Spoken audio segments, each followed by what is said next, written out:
آلہ الطیبین الطاہرین المعصومین المظلومین ولعنۃ اللہ علی اعدائہم وغاصب حقوقہم ومنکر فضائلہم وعظمتہم اجمعین اما بعد فقد قال اللہ تبارک وتعالی فی کتابہ المجید وفرقانہ الحمید وخطابہ المتین وهو اصدق الصادقین وقولہ الحق بسم اللہ الرحمن الرحیم والعصر ان الانسان لفی خسر الا الذین آمنوا وعملوا الصالحات وتواصوا بالحق وتواصوا بالصبر اللهم صل على محمد وآل محمد۔ عزیزان محترم، محرم 1445 ہجری کا آغاز ماہ محرم کا چاند فلک پر نمودار ہونے کے بعد ہو چکا۔ اب اس چاند کو دیکھنے کے بعد وہ لوگ جو مسلمان ہونے کا دعویٰ کرتے ہیں وہ دو حصوں میں تقسیم ہو گئے۔ کچھ وہ ہیں جو محرم کا چاند دیکھ کے خوشیاں منا رہے ہیں اور نیو ایئرس کے میسیجز فارورڈ کر رہے ہیں، بھیج رہے ہیں، جشن کی تیاریاں کر رہے ہیں، اور کچھ لوگ وہ ہیں کہ جنہوں نے اس چاند کو دیکھنے کے بعد اپنی خوشیوں کے سلسلے کو روک دیا ہے اور انہوں نے اس چاند کے بعد اپنے آپ کو غمگین بنا لیا، افسردہ بنا دیا، رنجیدہ بنا لیا۔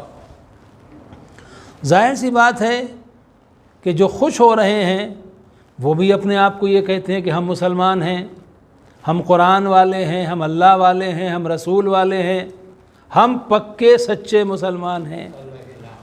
اور جو لوگ غم منا رہے ہیں وہ بھی یہ کہتے ہیں کہ نہیں، تم کچھ بھی کہو، رسول کے ماننے والے تو ہم ہیں۔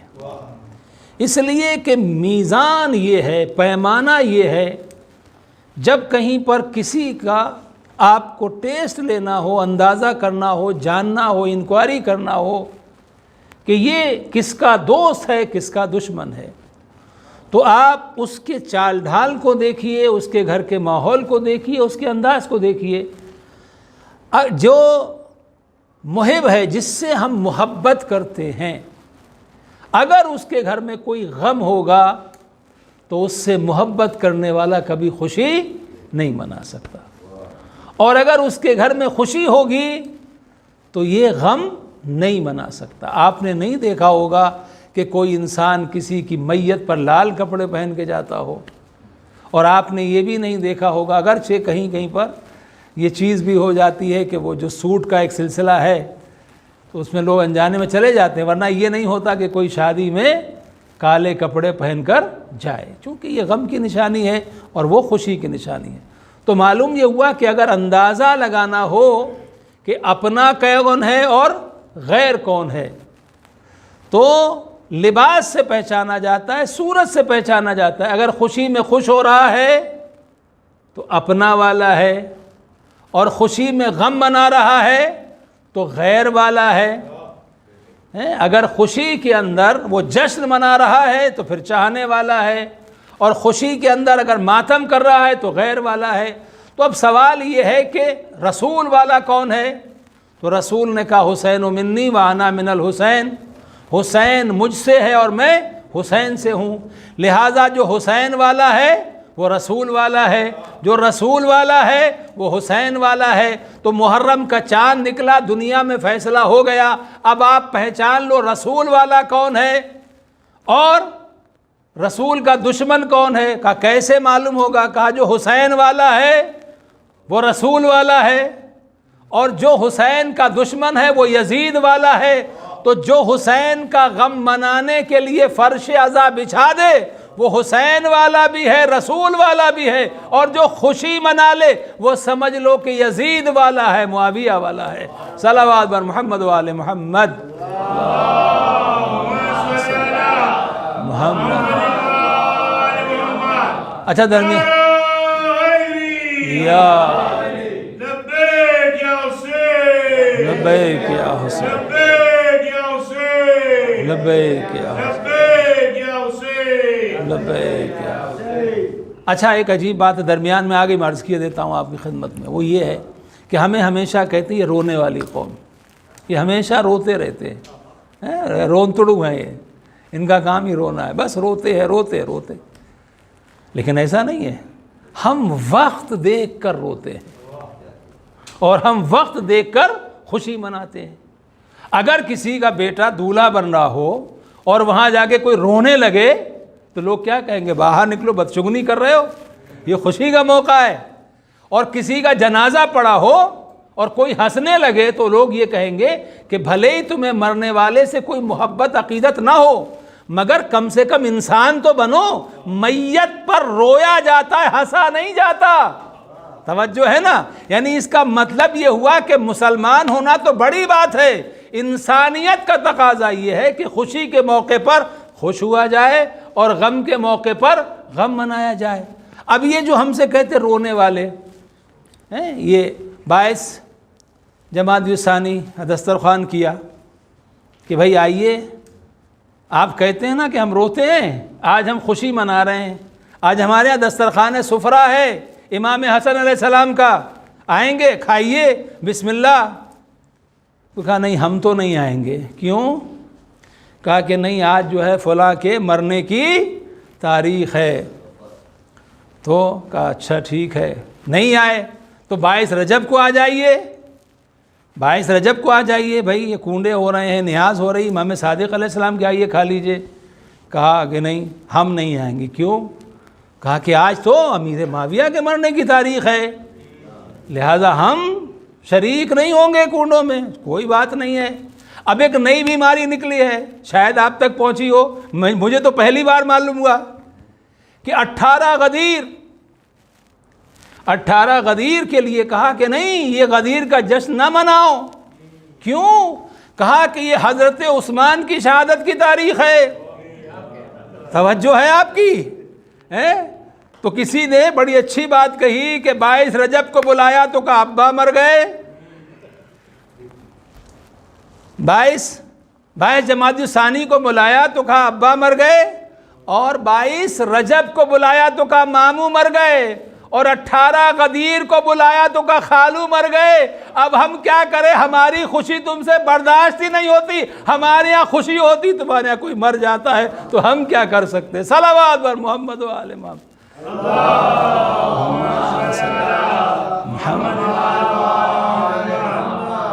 اور عزیزان محترم، افسوس یہ ہوتا ہے، میں نے یہ بات ہنس کے کہی ہے لیکن یہ افسوس کا مقام ہے، ایسے لوگ جو اپنے آپ کو دعوے دار بنا کے پیش کرتے ہیں کہ ہم اہل بیت سے محبت کرتے ہیں، وہ لوگ یہ کہتے ہیں. پاکستان میں ایک مولانا کوکب نورانی، وہ کہتا ہے کہ ہم اہل بیت سے بہت محبت کرتے ہیں، فضائل بھی پڑھتا ہے ٹی وی پہ بیٹھ کے. میں نے اس کی تقریر خود سنی، تعجب ہوا مجھے. وہ کہتا ہے کہ 18 ذی الحجہ اب کچھ سالوں سے، دیکھیے آپ کیا بات ہے، 18 ذی الحجہ عید غدیر کب سے منائی جا رہی ہے؟ سن 10 ہجری. سن 10 ہجری جو رسول اللہ کا آخری حج تھا، اور ان کا یعنی زندگی کا 10 ہجری میں ذی الحجہ کے مہینے میں آپ کی وفات ہوئی، رحلت ہوئی، وصال ہوا. اس کے بعد محرم کا مہینہ آیا 11 ہجری کا، سفر میں آپ کی وفات ہو گئی. 18 ذی الحجہ 10 ہجری میں رسول اللہ نے حج کیا، اور 11 ہجری سفر میں رسول اللہ کی وفات ہو گئی. تو یعنی یہ مطلب تقریباً 2 مہینے 10 دن کا ٹائم جو ہے وہ ہوتا ہے جو رسول اللہ زندہ رہے ہیں. اس کے بعد ظاہری حیات رسول اللہ کی، اگرچہ وہ تو ویسے ابھی بھی زندہ ہیں. تو اب اس زمانے سے یہ غدیر کا سلسلہ جو ہے وہ قائم ہے، غدیر ہو رہا ہے.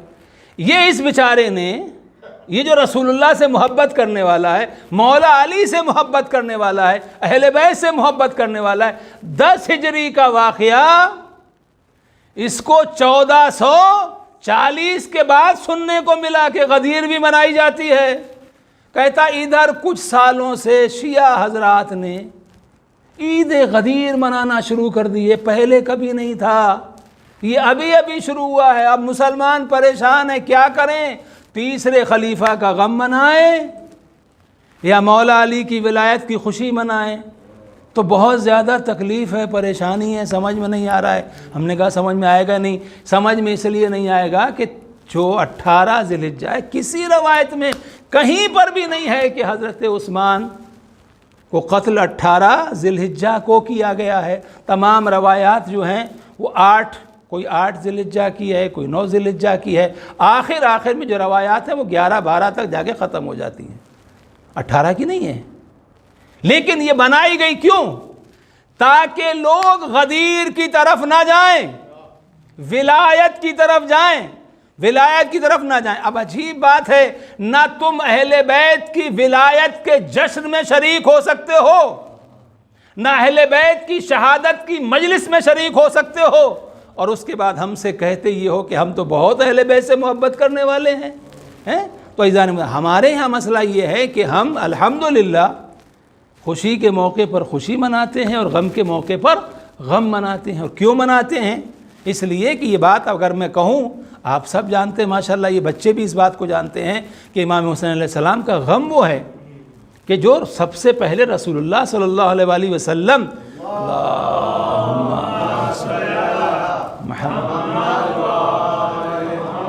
امام حسین کی ولادت کے بعد سب سے پہلے جو امام حسین پر روئے وہ رسول اللہ تھے، اور سب سے پہلے جس نے ذکر شہادت امام حسین بیان کیا وہ جبرائیل امین تھے، اور جس کی طرف سے یہ ذکر آیا وہ ذات باری تھی، اللہ سبحانہ و تعالیٰ تھا۔ تو اللہ نے ذکر کو پہنچایا، اللہ نے ذکر کو بھیجا، جبریل نے پہنچایا، رسول اللہ نے رو کے بتایا۔ اب دیکھیے دو چیزیں ہیں، ایک ہے غدیر کی خوشی، ایک ہے امام حسین علیہ السلام کا غم۔ غدیر کی خوشی میں کیا ہوا؟ یا ایھا الرسول بلغ، اے نبی پہنچا دیجئے، ما انزل الیک من ربک، وہ جو آپ کے پروردگار کی طرف سے آپ پر نازل ہو چکا ہے۔ وَإِن لَّمْ تَفْعَلْ فَمَا بَلَّغْتَ رِسَالَتَهُ، اگر آپ نے یہ نہیں کیا تو گویا رسالت کا کوئی کام انجام نہیں دیا۔ تو ولایت کا حکم کہاں سے چلا؟ توجہ کیجئے کہ میں عرض کر رہا ہوں، ولایت کا حکم کہاں سے چلا؟ اللہ کی طرف سے۔ لے کے کون آیا؟ جبریل امین۔ بیان کس نے کیا؟ رسول اللہ نے کہا من کنت مولاہ فہذا علی مولا۔ اور اس کے بعد یہی بات نہیں رکی، اب اس کے بعد نبی فرماتے ہیں خیمہ لگاؤ، اور خیمہ لگانے کے بعد میں کیا ہے کہ اب ایک ایک کر کے جاؤ اور علی کو امیر المومنین کہہ کے سلام کرو۔ اب جو بھی جا رہا ہے السلام علیکہ یا امیر المومنین، السلام علیکہ یا امیر المومنین، مولا علی کے ہاتھ پہ ہاتھ رکھا، مبارک ہو مبارک ہو، آپ ہمارے اور تمام مومن مومنات کے مولا بن گئے۔ تو 3 دن تک جو جشن منایا گیا وہ کس نے کروایا؟ رسول اللہ نے۔ رسول اللہ نے۔ حکم کہاں سے تھا؟ اللہ کی طرف سے۔ پیغام لے کر کون آیا؟ جبریل امین۔ امام حسین پیدا ہوئے، اللہ نے پیغام بھیجا، جبریل نے آ کے سنایا، رسول اللہ نے گریہ کیا۔ جناب زہرا نے پوچھا بابا روئے کیوں؟ میرے بچے کو دیکھ کے، حسین جیسا بچہ، اللہ اکبر، حسین جیسا بچہ، بابا میرے بچے کو دیکھ کے روئے۔ بچہ پسند نہیں آیا؟ کہ فاطمہ اگر یہ پسند نہیں آئے گا تو کون پسند آئے گا؟ اس سے زیادہ میرے لیے پیارا کوئی ہے ہی نہیں۔ کہ پھر روئے کیوں؟ کہ جبریل آئے تھے، جبریل نے خبر دی ہے۔ تو معلوم یہ ولایت کا حکم اللہ کی طرف سے پہنچانے والا فرشتہ جبریل، اور ولایت کو بیان کرنے والے رسول اللہ۔ شہادت کا ذکر کہاں سے آیا؟ اللہ کی طرف سے۔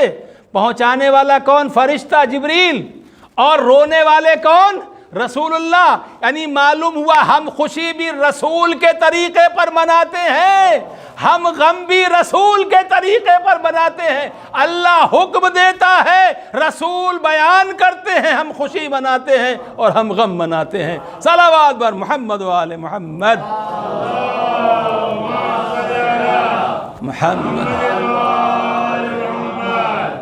اب عزیزان محترم دیکھیے بات یہاں تک آ گئی ہے تو میں عرض کی دیتا ہوں آپ کی خدمت میں کہ یہ آپ کے نصیب کی بات ہے۔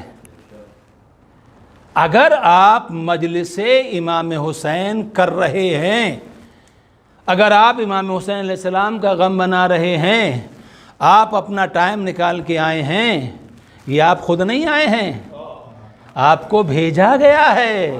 توجہ کیجئے، اپنے مرتبے کو سمجھیے، اپنے مقام کو سمجھیے، اس فرش عزا کی منزل کو سمجھیے۔ جتنی دیر مجلس میں رہیے، یہ مت سمجھیے کہ ہم مورو گورو میں ہیں، بلکہ یہ سمجھیے کہ ہم کربلائے معلیٰ میں ہیں۔ یہ ہمارے سامنے زری مورو گورو کی نہیں ہے، بلکہ ذریعے مظلوم کربلا ہے۔ یہ تو ہماری آنکھوں کا نور دیکھ رہا ہے، اگر دل کے نور سے دیکھو گے تو امام زمانہ بھی نظر آئیں گے، رسول اللہ بھی نظر آئیں گے۔ اگر دل کا نور دیکھے گا نا تو اس مجلس میں رسول اللہ بھی نظر آئیں گے اور امام زمانہ بھی نظر آئیں گے، مولا علی بھی نظر آئیں گے۔ لہٰذا مجلس میں بہت باادب ہو کے بیٹھنا چاہیے۔ علماء حکم دیتے ہیں مجلس میں آؤ تو باوضو ہو کے آؤ، اس لیے کہ بہت بڑی عبادت کرنے کے لیے جا رہے ہو، اور یہاں پر آپ کو کوئی تسبیح پڑھنے کی ضرورت بھی نہیں ہے۔ توجہ کیجیے گا جو میں عرض کر رہا ہوں، یہ نہیں ہے کہ ہم مجلس میں بیٹھے چلو تسبیح استغفار کی تسبیح پڑھ لیں، صلوات کی تسبیح پڑھ لیں، اس کی ضرورت نہیں ہے۔ کیوں؟ کہا جب تک فرش عزا پہ بیٹھے ہو، جو بھی سانس لے رہے ہو، یہ سانس نہیں ہے، کوئی سبحان اللہ ہے، کوئی الحمدللہ ہے، کوئی لا الہ الا اللہ ہے، کوئی اللہ اکبر ہے، تو یہاں پر تسبیح پڑھنے کی ضرورت بھی نہیں ہے، چونکہ آپ کی ہر سانس تسبیح ہے۔ ارے تمہاری مغفرت کی دعا ملائکہ کر رہے ہیں، تمہیں اس بات کا اندازہ۔ لہٰذا یہاں پر تسبیح پڑھنے کی ضرورت بھی نہیں ہے، بس ذکر حسین کو سنو اور اپنے آپ کو یہ سمجھو کہ ہم کربلا میں ہیں، ہم کربلا میں۔ گھر سے چلو، کہاں جا رہے ہیں؟ امام باڑے میں نہیں، کربلا جا رہے ہیں۔ وہی جوش ہونا چاہیے، وہی امنگ ہونی چاہیے۔ کربلا، کربلا ایک عجیب منزل ہے عزیزان محترم، یہ جو محبت کی منزل ہے۔ اب تو لہٰذا اب یہاں پر کیا ہے کہ جب مجلس میں جب تک رہیں، پورا دھیان، پوری توجہ ذکر فضائل و مصائب پر ہونی چاہیے۔ موبائل، کوئی دنیا بھر کی باتیں، ادھر ادھر کی باتیں، جو بازو میں بیٹھا ہے اس سے کوئی بات کرنا، یہ توہین عزاداری ہے، یہ توہین عزا ہے۔ یہاں پر جو عبادت کر رہے ہیں بالکل عبادت کی صورت ہونی چاہیے، نہیں کہیں ہوتا ہے کہ نماز پڑھ رہے ہیں تو فون نکال کے دیکھ لیں، نہیں، یہ عزا وہ ہے جس نے نماز کو بچایا ہے، یہ عزا وہ ہے جس نے نماز کو بچایا۔ آپ توجہ کیجئے گا عزیزان محترم، امام صادق علیہ السلام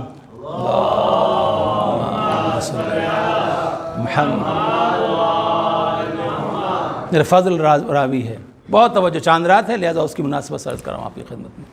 جو باتیں میں پیش کر رہا ہوں یہ نہیں کہ میں اپنے دل سے پیش کر رہا ہوں، اس کے لیے معصومین کی زندگی، ان کی سیرت ہمارے سامنے ہے۔ فضل سے ملاقات ہوئی پہلی محرم کو، امام نے پوچھا فضل رات کہاں تھے؟ کہا مولا ہمارے ایک دوست نے چاند دیکھا محرم کا، اور جب اس نے چاند دیکھا تو اس نے پھر اپنے دوسرے ساتھیوں کو خبر کی کہ محرم کا چاند ہو گیا ہے۔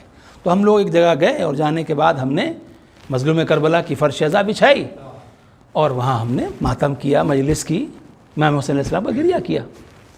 امام نے فرمایا بہت اچھا کیا۔ پھر امام کہتے ہیں فضل جب تم باہر نکلے تھے تو تم کسی سے ٹکرا گئے تھے، توجہ کیجئے ذہن میں، تم کسی سے ٹکرا گئے تھے۔ کہاں مولا کسی سے ٹکرا گیا تھا؟ کہا کون تھا وہ جس سے تم ٹکرائے تھے؟ کہا مولا اندھیرا تھا، اندر تو روشنی تھی، جو عزا خانہ تھا، حسینیہ تھا، امام باڑہ تھا، اس کے اندر روشنی تھی، باہر اندھیرا تھا۔ اب ظاہر سی بات ہے حالات کے حساب سے بھی ہو سکتا ہے ایسی جگہ مجلس کی جا رہی ہو۔ امام نے کہا وہ ٹکرانے والا کوئی اور نہیں، میں تھا، تم مجھ سے ٹکرائے تھے۔ انہوں نے کہا یبنا رسول اللہ، اگر آپ آئے تھے مجلس میں، توجہ کی ذہن محترم، اگر آپ مجلس میں آئے تھے مولا تو آپ باہر کیوں تھے؟ مولا آپ کو صدر مجلس ہونا چاہیے تھا، آپ وارث عزا ہیں، امام حسین کا پرسہ ہم آپ کو پیش کرتے، آپ کو تو آگے ہونا چاہیے تھا مولا، صدر مجلس آپ ہوتے؟ امام نے فرمایا ہاں میں اندر آنا چاہتا تھا، لیکن جب میں داخل ہوا تو میں نے دیکھا کہ رسول اللہ بیٹھے ہوئے ہیں، امیر المومنین بیٹھے ہوئے ہیں، حسن مجتبیٰ بیٹھے ہوئے ہیں۔ جب میں نے انہیں وہاں بیٹھے ہوئے دیکھا تو پھر میری وہاں جانے کی ہمت نہیں پڑی، میں رک گیا جہاں سیادہ دار گزر رہے تھے، یعنی میں دروازے کے اوپر بیٹھ کر امام حسین علیہ السلام کی مجلس سن رہا تھا۔ عزیزان محترم، یہ ہے کربلا اور یہ ہے مجلس حسین اور اس کی عظمت۔ تو آپ یہ سمجھیے یعنی کہ جو امام صادق علیہ السلام اس زمانے کے امام زمانہ تھے، لہٰذا ہمارے زمانے کا امام بھی مجلس میں تشریف لاتا ہے۔ اور جب مولا آتے ہیں تو ظاہر سی بات ہے عزیزو، جو مجلس کی منزل ہے، ایک شخص نے امام صادق علیہ السلام سے سوال کیا، یا اپنا رسول اللہ یہ بتائیے کہ آپ کے جد امام حسین علیہ السلام اس وقت کہاں ہیں؟ امام نے اس کے سوال کو سنا اور اس کے بعد فرمایا کتنا چھوٹا سا تیرا جثہ ہے، یعنی تو ایک چھوٹا سا آدمی ہے۔ چھوٹا کا مطلب یہ کہ یعنی انسان اب جو بدن ہے بہت چھوٹا، لیکن تو نے جو سوال کیا ہے وہ بہت بڑا ہے، بہت بڑا سوال ہے۔ اس نے کہا ابن رسول اللہ لیکن آپ میرے سوال کا جواب دیجیے، میں پوچھ رہا ہوں کہ امام حسین علیہ السلام اس وقت کہاں ہیں؟ امام علیہ السلام فرماتے ہیں سنو، امام حسین علیہ السلام کا جسد مطہر، ان کی جو پاکیزہ باڈی ہے، وہ ان کے اس روضے میں جو زری ہے اس زری کے اندر موجود ہے، اور امام حسین علیہ السلام کی روح طیبہ جو ہے، روح مبارک جو ہے، وہ عرش کی دائیں طرف اپنے نانا رسول اللہ اور اپنے بابا امیر المومنین علیہ السلام کے ساتھ ہے۔ اب روح کہاں ہے؟ عرش کے اوپر دائیں جانب، مگر امام حسین کی نظر کہاں ہے؟ امام حسین کی نظر دو طرف ان کی نظر ہے۔ ایک نظر کہاں ہے؟ ایک نظر امام حسین علیہ السلام کی ہے ہر اس زائر کی طرف جو امام حسین علیہ السلام کی زیارت کے لیے کربلا معلیٰ جاتا ہے، امام علیہ السلام کی حرم میں داخل ہوتا ہے، اس کی طرف ایک نظر ہے امام کی۔ اور روایات یہ ہیں کہ امام جو اس کے حق میں دعا کرتے ہیں، پیغمبر سے فرماتے ہیں آپ دعا کیجئے، مولا علی سے کہتے ہیں آپ دعا کیجئے میرا زائر ہے، اور اس کے بعد معصومین اس کے حق میں دعا کرتے ہیں۔ دوسری نظر کس کی طرف ہے؟ اس شخص کی طرف ہے جو امام حسین علیہ السلام کی مجلس کے اندر شرکت کرنے کے لیے جاتا ہے۔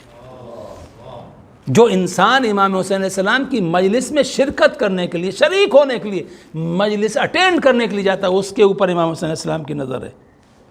اب میں یہاں پر ایک سوال آپ سے پوچھوں، زیارت کسے کہتے ہیں؟ زیارت کسے کہتے ہیں؟ زیارت کا مطلب ہوتا ہے دیکھنا، یہی ہے نا؟ زیارت کا مطلب ہے دیکھنا، دیدار کرنا، دیدار سے مشرف ہونا، یہ ہے زیارت۔ تو جو کربلا جاتا ہے وہ کس لیے جاتا ہے؟ جو کربلا جاتا ہے کائے کے لیے جاتا ہے؟ دیدار امام حسین کے لیے۔ لیکن جب تم مجلس حسین میں آتے ہو، امام حسین تمہارا دیدار کرتے ہیں۔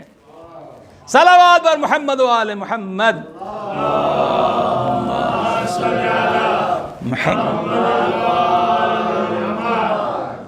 اور جب عزادار کی آنکھ سے آنسو نکلتے ہیں تو مولا حسین فرماتے ہیں اے میرے عزادار، اے میرے ماتمدار، اگر تجھے معلوم ہوتا کہ تیری آنکھ سے نکلنے والا یہ آنسو کیا مقام رکھتا ہے، اس کی کیا شان ہے، تو ساری دنیا کو بھول جاتا اس آنسو کی عظمت کے سامنے جو تیری آنکھ سے نکلتا ہے۔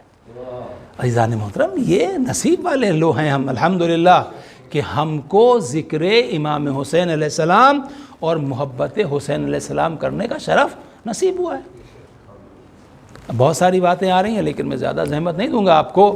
امام صادق علیہ السلام کی روایت ہے کامل الزیارات میں، امام علیہ السلام فرماتے ہیں من اراد اللہ بہ خیر اللہ سبحانہ و تعالیٰ جب کسی کے لیے خیر کا ارادہ کرتا ہے، مطلب کیا ہوا؟ بچے غور سے سنیں، جب آپ کسی سے خوش ہو جاتے ہیں تو آپ اس کے لیے کچھ اچھا چاہتے ہیں کہ اس کا کچھ اچھا ہو جائے، کچھ اچھا کر دیا جائے.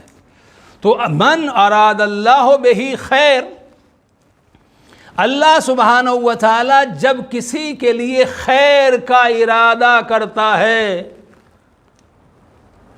قذف فی قلبہ حب الحسین و حب زیارتہ، تو اللہ سبحانہ و تعالی اس کے دل کے اندر امام حسین علیہ السلام کی محبت اور امام حسین علیہ السلام کی زیارت کی محبت ڈال دیتا ہے. تو یہ محبت جو ہمارے دل میں ہے، یہ اللہ سبحانہ و تعالیٰ نے جو خیر کا ارادہ کیا ہے، نیکی کا ارادہ کیا ہے، تو معلوم یہ ہوا کہ جس سے اللہ خوش ہوتا ہے اسے تحفے میں محبت حسین دیتا ہے. اور پھر دوسری چیز جو اسی حدیث کا دوسرا جز ہے وہ کیا ہے؟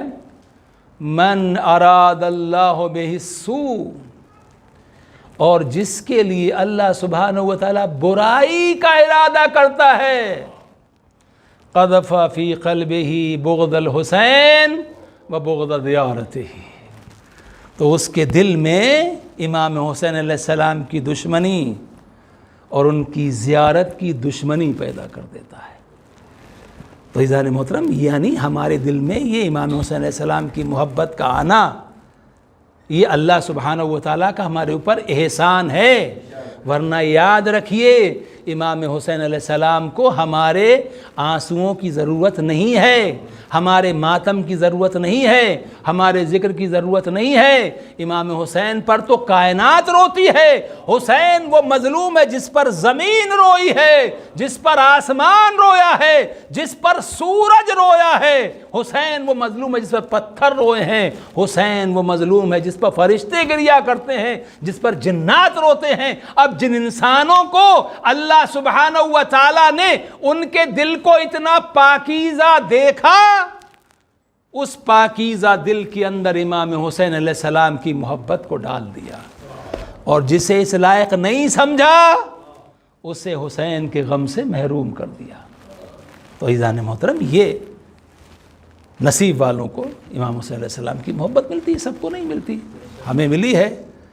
اس پہ اللہ سبحانہ و تعالیٰ کا احسان، اہل بیت علیہ السلام کا کرم، اور ہمارے والدین کی نیکیاں، اور نیکیوں میں ان کی پاک دامانی. لہٰذا اس فرش عزا کی عظمت کو سمجھنا، میں اگر بات اور کروں گا تو طولانی ہو جائے گی. انشاءاللہ یاد رہا تو کل کچھ باتیں اور اس سلسلے میں عرض کروں گا کہ اس فرش عزا کی عظمت کا ہم کو ہمیشہ خیال رکھنا چاہیے، کیونکہ اب یہ جو زمانہ آ رہا ہے اس میں چیزیں بہت تیزی سے بدل رہی ہیں. ہمارے کچھ نوجوان جو ہیں وہ ان چیزوں کو سمجھتے ہیں کہ نہیں، یہ تو پرانے لوگوں کی باتیں ہیں، ابھی ماڈرن زمانہ ہے، ابھی کی چیزیں اور ہیں.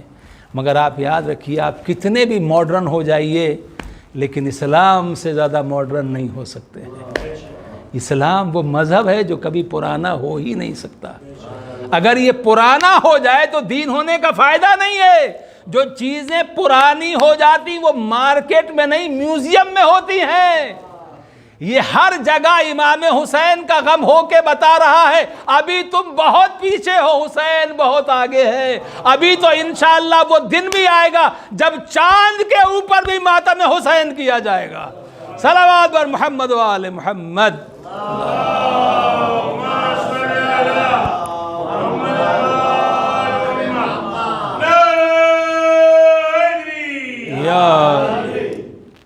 وہ دن بھی آئے گا انشاءاللہ، دور نہیں ہے.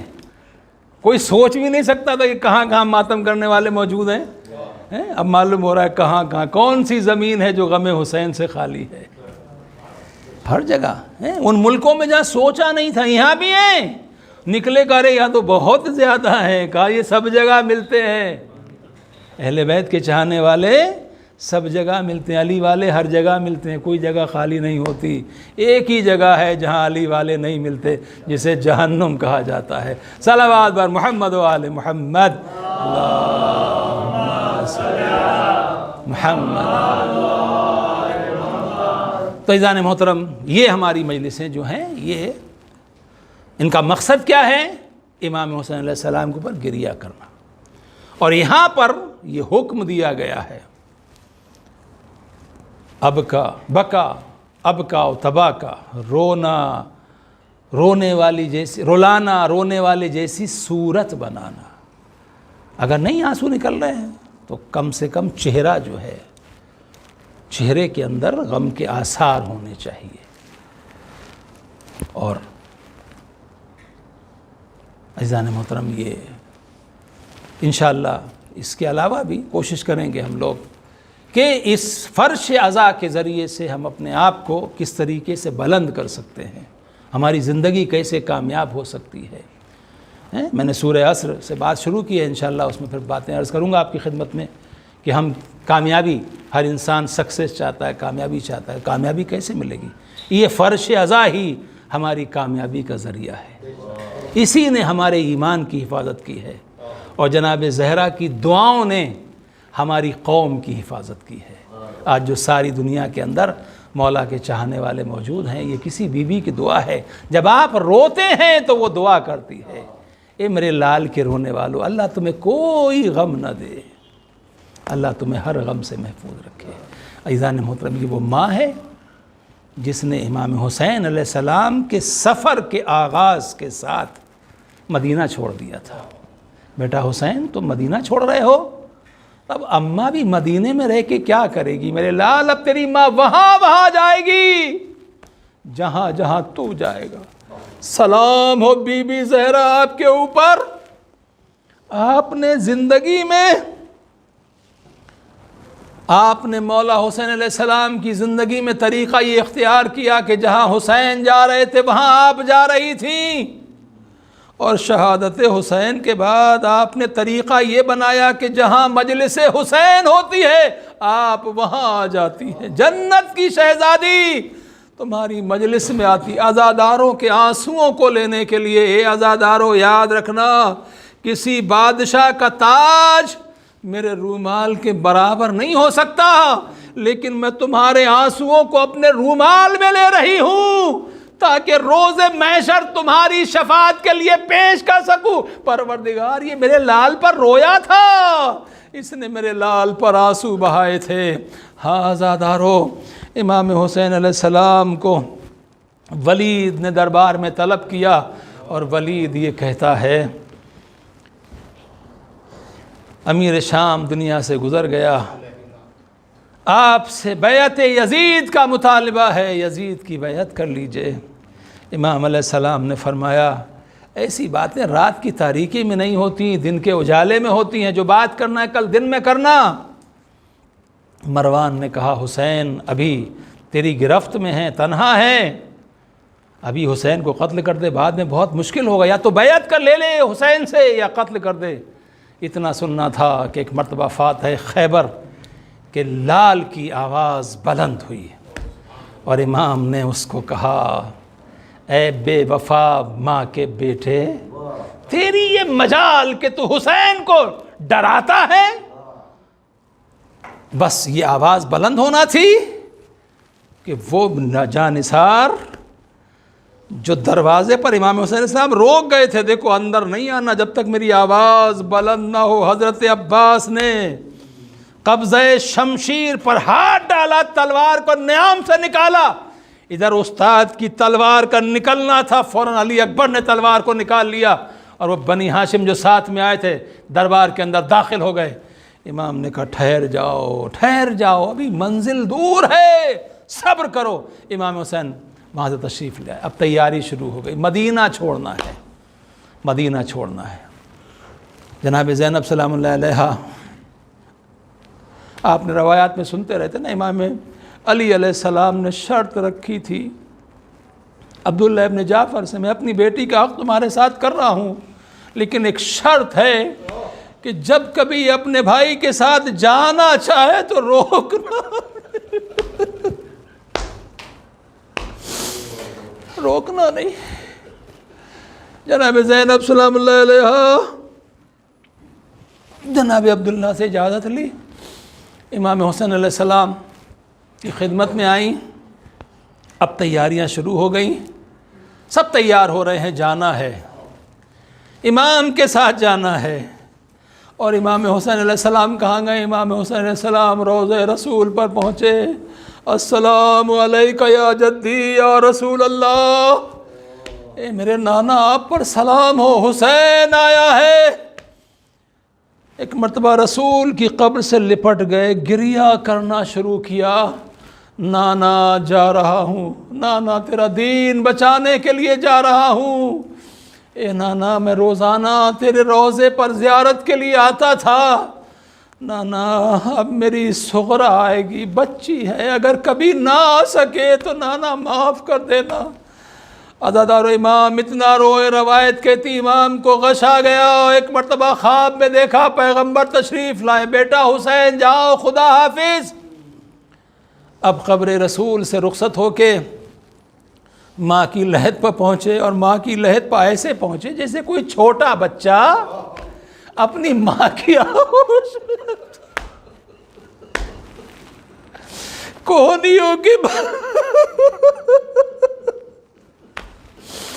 ماں کی لحد پر پہنچے، اماں حسین آیا ہے، سلام آخر قبول کیجیے، اماں حسین آیا۔ رے قبر زہرا تڑپ گئی ہوگی، اے میرے لال تیری ماں تجھے کیسے رخصت کرے، حسین تیری ماں تیرے ساتھ ساتھ چلے گی۔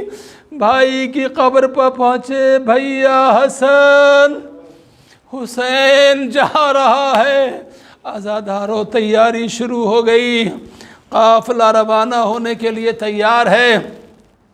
اب جب قافلہ تیار ہو گیا، سب جانے والے خوش ہیں، مولا کے ساتھ جا رہے ہیں، مولا کے ساتھ جا رہے ہیں۔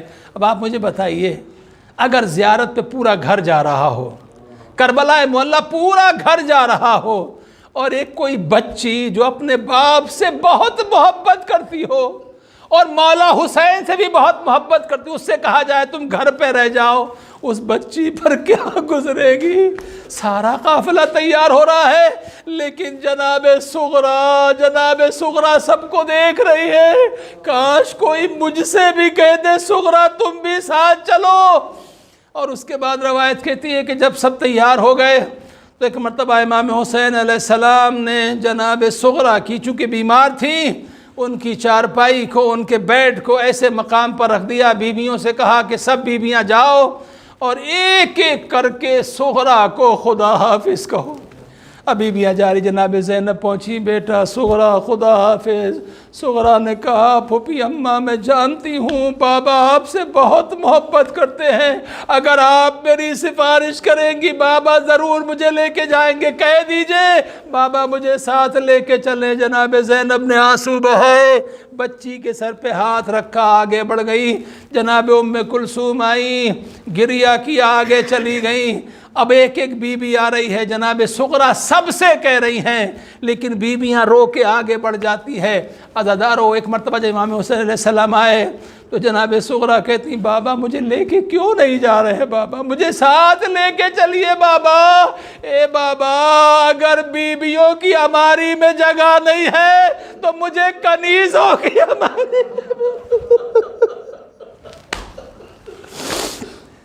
مجھے کنیزوں کی الماری میں بٹھا دیجئے بابا، آپ کے بغیر آپ کی صغرا زندہ نہیں رہ سکتی، بابا لے کے چلیے۔ امام نے آنسو بہائے۔ عزادارو مجھے نہیں معلوم وجہ کیا تھی، امام کیوں لے کے نہیں گئے۔ کچھ علماء نے کہا ہے کہ جناب فاطمہ صغرا کا چہرہ جناب فاطمہ زہرا سے ملتا تھا، جناب فاطمہ زہرا سے ملتا تھا، امام نہیں چاہتے تھے میری ماں کی شبیہ شہادت کے بعد دیار بدیار پھرائی جائے۔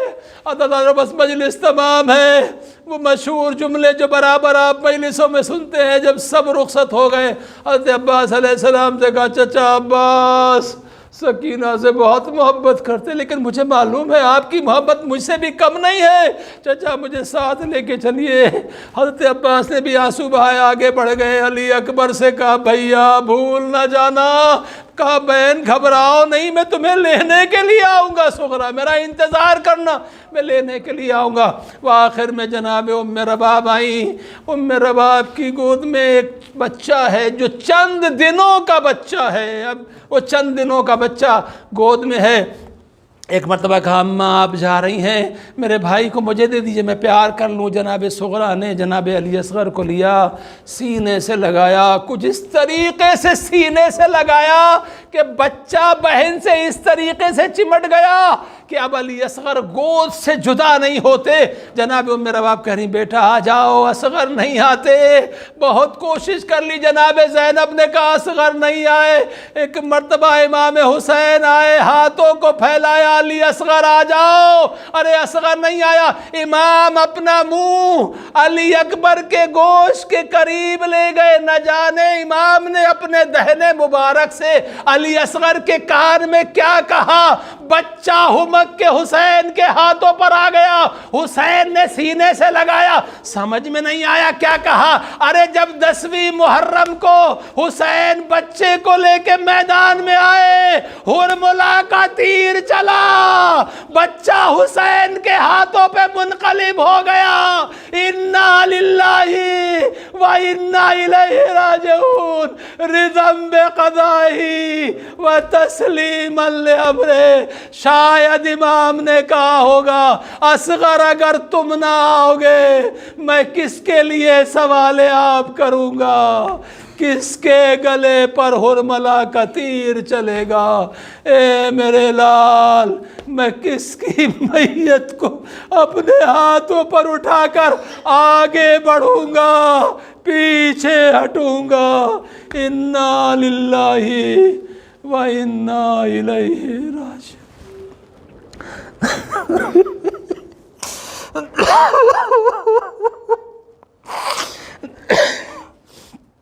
لعنت اللہ علی القوم الظالمین، سیعلم الذین ظلموا۔ الہی بحق الزہرا و ابیہا و بالہا و بنیہا، میرے معبود ہمارے ذکر کو قبول فرما۔ اے میرے معبود دنیا میں جہاں جہاں بھی ماتم داران سید الشہداء ہیں، ان سب کی جان، مال، عزت و آبرو کی حفاظت فرما، خصوصاً ان جگہوں پر جہاں مومنین کو ٹارگٹ کلنگ یا دوسری طریقے سے شہید کیا جاتا ہے۔ میرے مولا تو جناب علی اکبر کی جوانی کا واسطہ ہماری قوم کے جوانوں کی حفاظت فرما۔ اے میرے معبود یہ عزاداران حمایہ مظلوم جو فرش عزا بچھا کے بیٹھے ہیں، پروردگار تمام عزاداروں کو جن کے دلوں میں تمنا ہے مولا حسین علیہ السلام کی زیارت کی، ان سب کو زیارت مولا حسین علیہ السلام نصیب فرما۔ میرے معبود جو ہمارے مرحومین مولا کے چاہنے والے دنیا سے گزر گئے ہیں، انہیں جوار مولا حسین علیہ السلام میں جگہ عنایت فرما۔ میرے معبود جو بیمار ہیں انہیں شفاء کامل عاجلہ عطا فرما۔ اے میرے معبود ہماری جماعت کو اور دنیا میں جہاں جہاں مومنین آباد ہیں، غم مظلوم کربلا کرنے کے لیے ان سب کو زندہ اور سلامت رکھ۔ میرے معبود ہماری جو بھی جائز حاجات ہیں ان سب کو قبول فرما۔ میرے معبود سب سے بڑی دعا تیری بارگاہ میں یہی ہے کہ ہمارے امام وارث حسین علیہ السلام امام زمانہ کے ظہور میں تعجیل فرما، اور ہمیں امام علیہ السلام کے اعوان و انصار میں شمار فرما۔ آمین رب العالمین بحق محمد و آلہ الطاہرین۔ ماتم حسین۔